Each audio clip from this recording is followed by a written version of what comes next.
Morning everyone, welcome to our YouTube channel Brahma Gupta.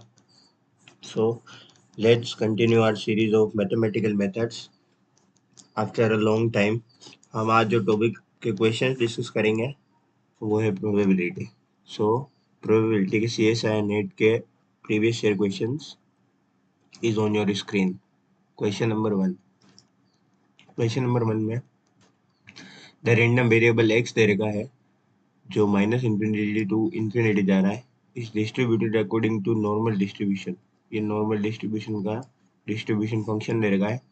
Probability density of random variable y is equal to mx square. इसकी हमको जो है वो इसके form में निकालनी है, प्रोबेबिलिटी डेंसिटी y के फॉर्म में.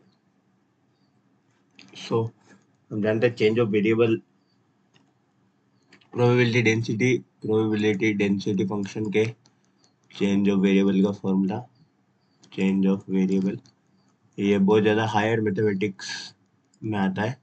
ऑलमोस्ट ग्रेजुएशन फाइनल ईयर में इस टाइप के क्वेश्चन आते हैं. जो हो जाएगा F Y in the form of Y, वो हो जाएगा एक्स आई से ये आ जाएगा F of X I upon आ जाएगा D Y by D X at X is equal to I. Now अब हमको अगर एफ वाई के फॉर्म में चाहिए तो हमको ये गिवन थिंग्स फाइंड आउट करनी पड़ेगी. So D Y by D X is equal to क्या हो जाएगा, D Y by D X is equal to हो जाएगा 2mx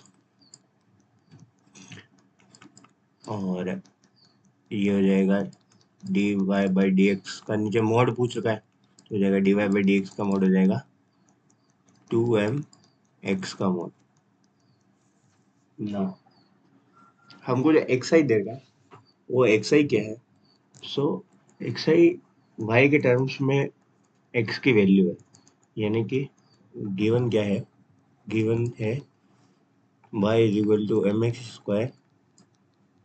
अगर y is equal to M X square दे रखा है तो अगर हम इसको ओपन करेंगे तो x इज इक्वल टू क्या जाएगा, plus minus y upon m.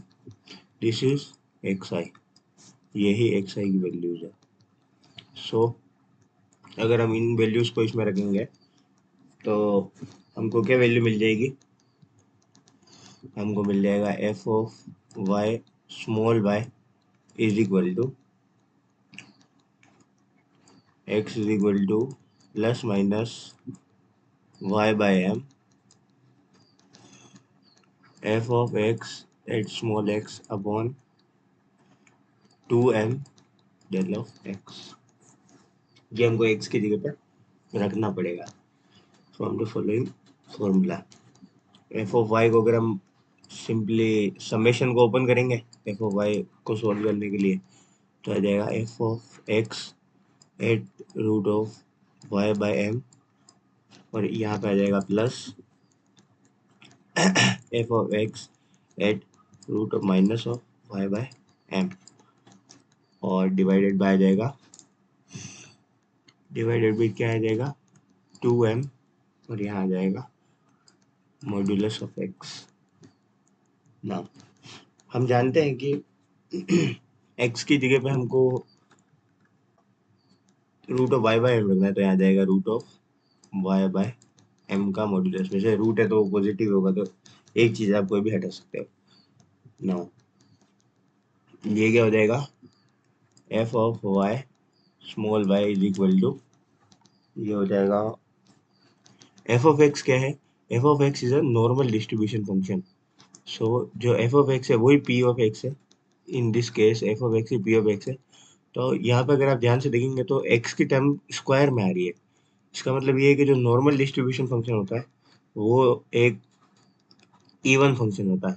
सो अगर उसको स्क्वायर करेंगे तो भी जो भी एफ एक्स के अंदर होगा वो पॉजिटिव में आ जाएगा. सो मैं यहाँ पे लिख देता हूँ साइड में, क्योंकि एक इवन फंक्शन होता है. So F of X is equal to F X of minus X ये होता है. सो ये क्या हो जाएगा 2 of F X root of Y by M upon 2m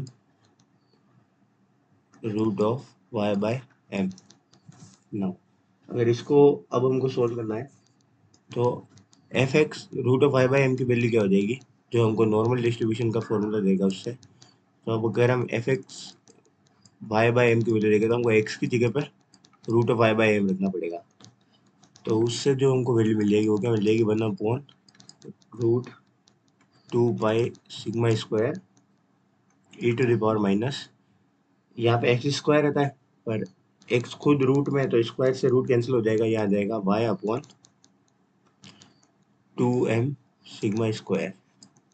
सो अगर आप यहाँ से इसको सॉल्व करेंगे 2 से 2 कैंसिल हो जाएगा, एफ ऑफ वाई जो अल्टीमेटली बनेगा अपना वो एफ ऑफ वाई क्या बन जाएगा, वो एफ ऑफ वाई बन जाएगा इज इक्वल टू हो जाएगा, यहाँ एक एक्स्ट्रा एम है तो ये एम का रूट एम से कैंसिल हो जाएगा, यहाँ आ जाएगा root of 2 pi sigma square, यहाँ पे आ जाएगा एम वाई और यहाँ पे क्या आ जाएगा E to the power minus Y upon 2m sigma का स्क्वायर।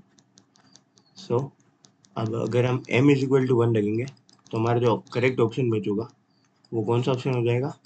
सो हमारा जो करेक्ट ऑप्शन हो जाएगा वो ऑप्शन हो जाना चाहिए ऑप्शन नंबर ए, क्योंकि m के ऊपर कोई भी रेस्ट्रिक्शन नहीं है तो हम m इज इक्वल टू 1 के लिए ले रहे हैं।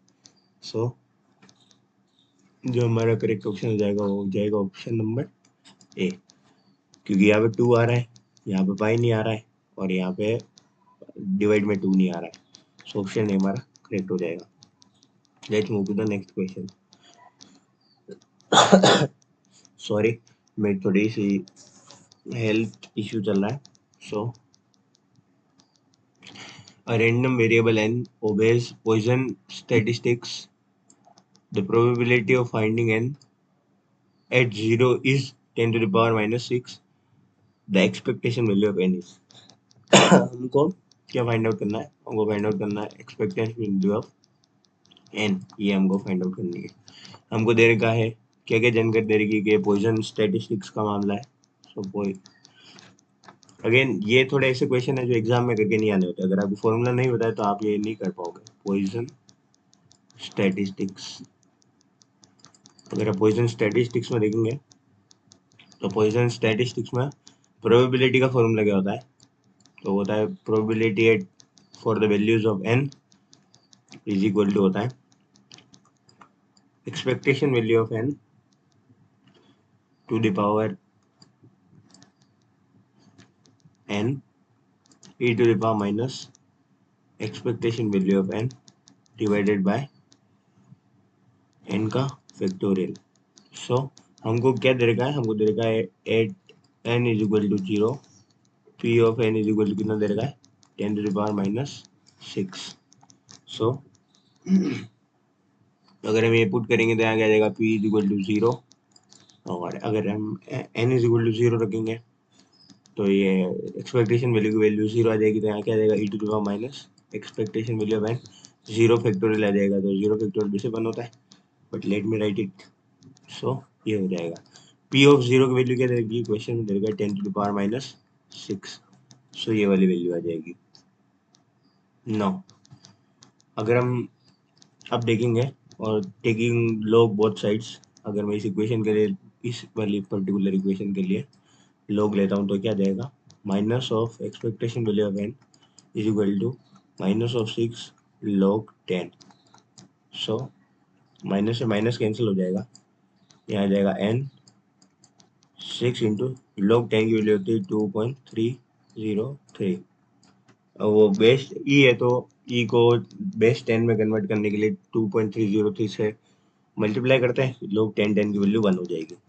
अगर हम इसको अप्रोक्सीमेटली सोल्व करेंगे तो आ जाएगा 13.82 और उसको अगर अपन लिखेंगे तो आ जाएगा अप्रोक्सीमेटली 14। सो हमारा ऑप्शन है अगेन करेक्ट हो जाएगा। अगर आपको ये बेसिक फॉर्मूला नहीं पता है पॉइजन ब्रैकेट का, जो आई एम श्योर के नहीं पता होगा क्योंकि एडवांस प्रोबेबिलिटी थ्योरी का है, तो आप इस क्वेश्चन को नहीं कर पाएंगे। ऐसे क्वेश्चन से एग्जाम में दूर रहना ही अच्छा होगा। let's move to the next question. So this is a great question, और इस क्वेश्चन को भी एग्जाम में छोड़ के आना ही ठीक रहता है, क्योंकि ये बहुत ज़्यादा लेंदी और टफ क्वेश्चन है। A particle hops on a one dimensional lattice, यानी कि वन डायमेंशनल लेटिस है, और जैसे कि इसमें बता रखा है इसने, यहाँ पे ओरिजिन है, लेट मी, तो ये जो पार्टिकल है ये क्यू और पी प्रोबेबिलिटीज है, फॉरवर्ड और बैकवर्ड मेरे हिसाब से होप कर सकता है। ये जो डिस्टेंस है ये डिस्टेंस है ए, यानी कि एक सर्टेन क्वांटा में ही ये जंप कर सकता है या हॉप कर सकता है। The probability of the particle to hop to neighbour side to its right, यानी राइट में हॉप करने की probability p, while the corresponding probability to hop to left is q is equal to 1 minus p, यानी कि या तो वो left में हॉप करेगा या राइट में हॉप करेगा, अपनी अपने जो प्लेस है उसी पे बना नहीं रहेगा।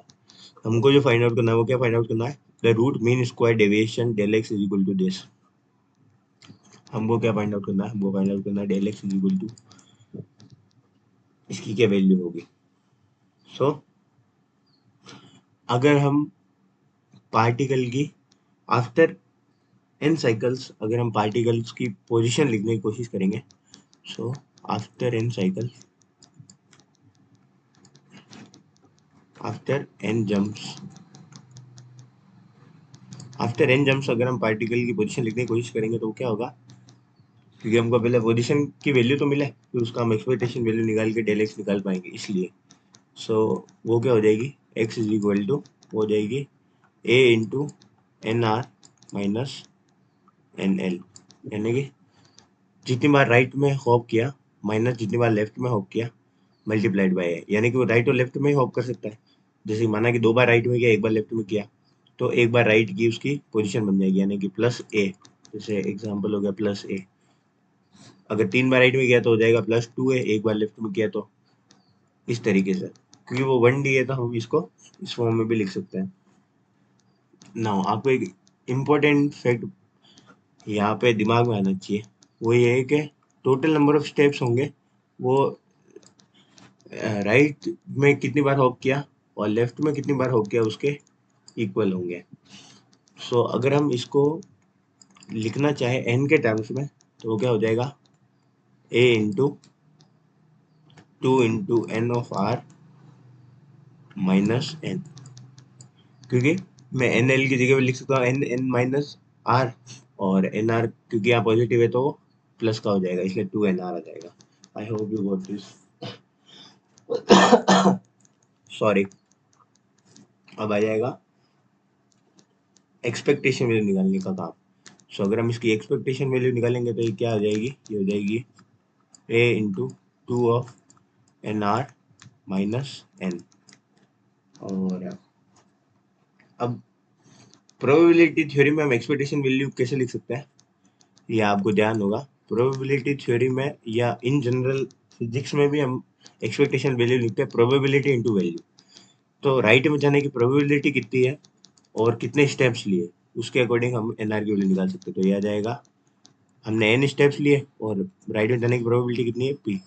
सिंपली अगर हम एक्सपेक्टेशन वैल्यू निकालने की बात करें तो हम इस तरीके से निकाल सकते हैं। यहाँ आ जाएगा माइनस ऑफ एन, इसको अगर हम सॉल्व करेंगे तो ये आ जाएगा ए एन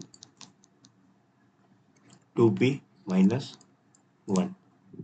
नाउ अब हमको फाइंड आउट करना है एक्स स्क्वायर का एक्सपेक्टेशन वैल्यू। सो वो कैसे फाइंड आउट कर सकते हैं, वो फाइंड आउट करने के लिए हमको क्या करना पड़ेगा, एक्स स्क्वायर की वैल्यू लिखनी पड़ेगी। तो एक्स स्क्वायर की वैल्यू क्या हो जाएगी, ए स्क्वायर 2nr माइनस एन का स्क्वायर, यहाँ आ जाएगा ब्रैकेट और एक्सपेक्टेशन वैल्यू।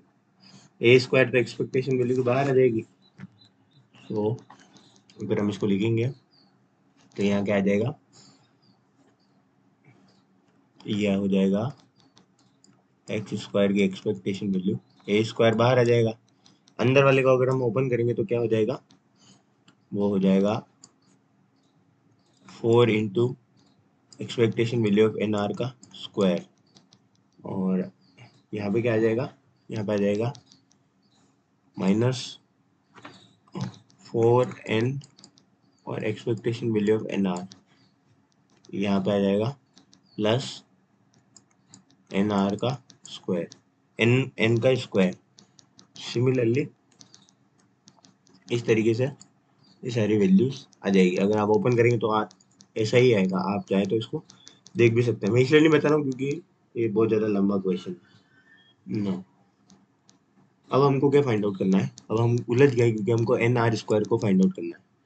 सो एन आर स्क्वायर को फाइंड आउट करने का एक बेसिक जो तरीका होता है, वो जिसने बहुत ज़्यादा प्रोबेबिलिटी थ्योरी पढ़ी होगी वो बता पाएगा कि ये फेलियर माइनस सक्सेस वाला क्वेश्चन है। 1D लेटिस का क्वेश्चन फेलियर माइनस सक्सेस वाला क्वेश्चन है। तो उनमें जो जनरली जो अप्रोच लगाई जाती है वो अगर हम वेरिएंस के थ्रू लगाए तो थोड़ा आसान काम पड़ता है। तो हम जानते हैं variance of N r is equal to क्या हो जाएगा? Variance of N r is equal to हो जाएगा एन आर का स्क्वायर का expectation value minus n are का एक्सपेक्टेशन वैल्यू का स्क्वायर। और क्योंकि यहाँ पे फेलियर और सक्सेस वाला आ रहा है तो मैं इसको लिख सकता हूँ n P q. P one minus p भी लिख सकता है और एन पी क्यू भी लिख सकता है। और हमको एन आर स्क्वायर के एक्सपेक्टेशन वैल्यू निकालनी है माइनस एन आर की एक्सपेक्टेशन वैल्यू तो हमको पहले से ही दे रखी है। सो एन आर की एक्सपेक्टेशन वैल्यू कितनी दे रखी है? एन आर की एक्सपेक्टेशन वैल्यू क्या दे रखी है? एन आर की एक्सपेक्टेशन वैल्यू क्या दे रखी है? हाँ, यस। तो ये हो जाएगा, ये कितनी देर की है? ये अगर four n r into n, ये एन आर की एक्सपेक्टेशन वैल्यू हम पहले कैलकुलेट कर चुके हैं। Expectation value of N r कहाँ गई? ये 4 इंटू एन आर किस आएगा? प्रोबेबिलिटी इंटू वैल्यू आएगा। So let me erase this. Expectation value of N R होनी चाहिए प्रोबेबिलिटी इंटू वैल्यू का स्क्वायर, यानी कि एन स्क्वायर पी स्क्वायर। अगर हम इसको अब सॉल्व करेंगे तो ये क्या हो जाएगा? एन आर का स्क्वायर की एक्सपेक्टेशन वैल्यू हो जाएगी N P Q plus 4 N square P square. ये क्यू कहाँ से आया? 1 माइनस पी को क्यू लिख सकते हैं क्योंकि फेलियर माइनस सक्सेस या राइट ये और लेफ्ट वाला क्वेश्चन है, इसलिए। सो अब हमारे पास सारी वैल्यूज आ चुकी है। एन आर का एक्सपेक्टेशन, एन आर स्क्वायर का एक्सपेक्टेशन वैल्यू हो, चाहे एन आर का एक्सपेक्टेशन वैल्यू हो, कहाँ गया? ये रहा। चाहे एक्स का एक्सपेक्टेशन वैल्यू हो या एक्स स्क्वायर का एक्सपेक्टेशन वैल्यू। सो एक बार हम एक्स स्क्वायर का एक्सपेक्टेशन वैल्यू भी लिख लेते हैं। तो ये क्या हो जाएगा? ये हो जाएगा ए स्क्वायर 4, यहाँ पे एन आर की वैल्यू आ जाएगी ये वाली जो हमने कैलकुलेट करी है, N P Q plus 4 N square P square minus 4 N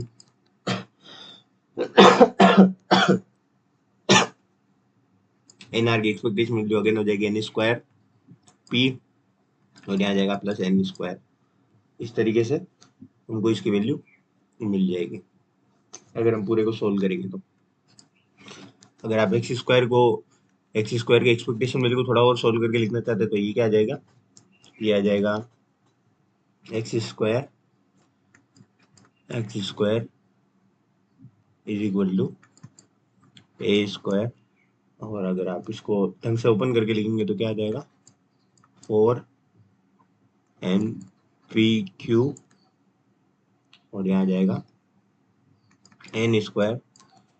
अगर एन स्क्वायर अगर हम कॉमन लेते हैं बाकी बचे हुए में से तो ये क्या आ जाएगा? ये आ जाएगा 2p माइनस 1 का स्क्वायर। इस तरीके से वैल्यू आ जाएगी। अगर आप ये दोनों वैल्यू जाने की एक्सपेक्टेशन वैल्यू ऑफ एक्स और एक्स स्क्वायर को इस वाले फॉर्मूले में रखेंगे जो हमको कैलकुलेट करने के लिए वो लगा है, यानी कि एक्स स्क्वायर माइनस एक्स का स्क्वायर, तो ये हो जाएगा। फाइनली जब आप इसको पूरा सॉल्व करेंगे सारी वैल्यू रखने के बाद तो हो जाएगा root of 4 A square N P Q और जब आप इसको सोल्व करेंगे तो आ जाएगा 2a root of N P Q, इस तरीके से आ जाएगा। सो हमारा जो ऑप्शन है वो ऑप्शन सी करेक्ट हो जाएगा। ये क्वेश्चन बिल्कुल भी एग्जाम में करने का नहीं है, बट इसका मेथड क्या होगा वो मेथड देखने के लिए मैंने ये क्वेश्चन आप लोगों को कराया है। ये है स्टैंडर्ड डेविएशन फाइंड आउट करना है एक सर्टेन डेटा का। This is an easy question. So standard deviation find out करने का फॉर्मूला क्या होता है? स्टैंडर्ड डेविएशन फाइंड आउट करने का फॉर्मूला होता है रूट ऑफ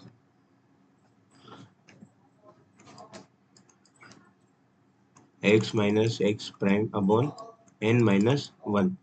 नाउ इस फॉर्मूले को यूज करके भी हम एक्सपेक्टेशन वैल्यू फाइंड आउट कर ही सकते हैं। यहाँ पे स्क्वायर आएगा, सॉरी, ये बेसिक फॉर्मूला है, ये तो आपको ध्यान होना ही चाहिए। स्टैंडर्ड डेविएशन का वेरिएंस इसका स्क्वायर सिंपली। सो एक्स एक्स प्राइम क्या है? एक्स प्राइम हो जाएगा जो इन सब का एवरेज है, यानी कि सम कर दो टोटल को और टोटल नंबर ऑफ वैल्यूज लिख लो। सो अगर आप इनको सबको सम करेंगे तो आ जाएगा 99, क्योंकि अपने पास टाइम कम है इसलिए मैं डायरेक्ट सम करके बता रहा हूँ। और आप देख सकते हैं कि 19 9.8 9.8 दो ही बार आ रहा है, 10 10 20 कर देगा और 9.9 सबसे ज़्यादा बार आ रहा है। और जब आप इनको सबको सम करेंगे तो लगभग 99 आ जाएगा और डिवाइडेड बाय टोटल वैल्यूज 10 है तो यहाँ 10 आ जाएगा। सो ये हो जाएगा 9.9। नाउ अब हम स्टैंडर्ड डेविएशन लिखने की कोशिश करेंगे। सो स्टैंडर्ड डेविएशन क्या हो जाएगा? सारे के सम पहले माइनस करके सम रूट निकालना। सो ये हो जाएगा x माइनस एक्स आई, यानी फर्स्ट वैल्यू 10 है तो मैं लिखता हूँ 10 माइनस एक्स आई की वैल्यू क्या है 9.9, इसका स्क्वायर और प्लस में आ जाएगा वापस 10, तो इसको दो बार मल्टीप्लाई कर देता हूँ क्योंकि 10 दो बार है। सो सेम ही वैल्यू आएगी इसलिए मैं ऐसा कर पा रहा हूँ। फिर आ जाएगा 9.9। अब 9.9 को 9.9 में से माइनस करेंगे तो जीरो आ जाएगा, जीरो का स्क्वायर जीरो ही हो जाएगा, तो मैं यहाँ पे लिखता हूँ जीरो। और जो फाइनल वाली वैल्यू है वो है 9.8 माइनस 9.9 का स्क्वायर, क्योंकि और ये भी दो बार है 9.8, तो मैं दो से मल्टीप्लाई कर देता हूँ। इसके डिवाइड में क्या आ जाएगा n माइनस वन, यानी कि 10 माइनस वन, ये आ जाएगा 9। जब आप इसको सॉल्व करेंगे तो 1/3 तो बाहर आ जाएगा और यहाँ आ जाएगा 0.1 का स्क्वायर और यहाँ पे आ जाएगा प्लस माइनस ऑफ 0.1 का स्क्वायर। माइनस को माइनस का स्क्वायर प्लस हो जाएगा तो यहाँ आ जाएगा 0.1 डिवाइडेड बाय 3 और मल्टीप्लाइड बाय यहाँ कितना आ जाएगा, ये दोनों दो दो बार है, यहाँ पे भी मल्टीप्लाई में 2 है, यहाँ पे मल्टीप्लाई में 2 है तो अंडर रूट में 4 आ जाएगा। और समझ गए होंगे, आई थिंक ये एमएससी लेवल की क्लास है तो इतनी कैलकुलेशन तो आप समझ ही गए होंगे। 0.1 डिवाइडेड बाई 3 इंटू 2 हो जाएगा, वो अप्रोक्सीमेटली अगर आप कैलकुलेट करेंगे तो आ जाएगा 0.07। वैसे भी 0.033 आएगा, मल्टीप्लाई बाई 2 करोगे तो 0.07 ही आना चाहिए। सो हमारा ऑप्शन बी करेक्ट हो जाएगा। Let's move to the next question, question number 5। So this is the best question for today, I think. Conceptually इतनी देर तो फॉर्मूला बेस्ड क्वेश्चन काफी सारे आ रहे थे, ये वाला कंसेप्चुअली सबसे अच्छा क्वेश्चन है। इसलिए सबसे अच्छा है क्योंकि इसमें आपको थोड़ा सोचने का मौका भी मिलेगा और सही में प्रोबेबिलिटी का क्वेश्चन है। So what is given in question, in the following circuit each device D may be an insulator with probability P or a conductor with probability 1 minus P. The probability that a non-zero current flows through the circuit is।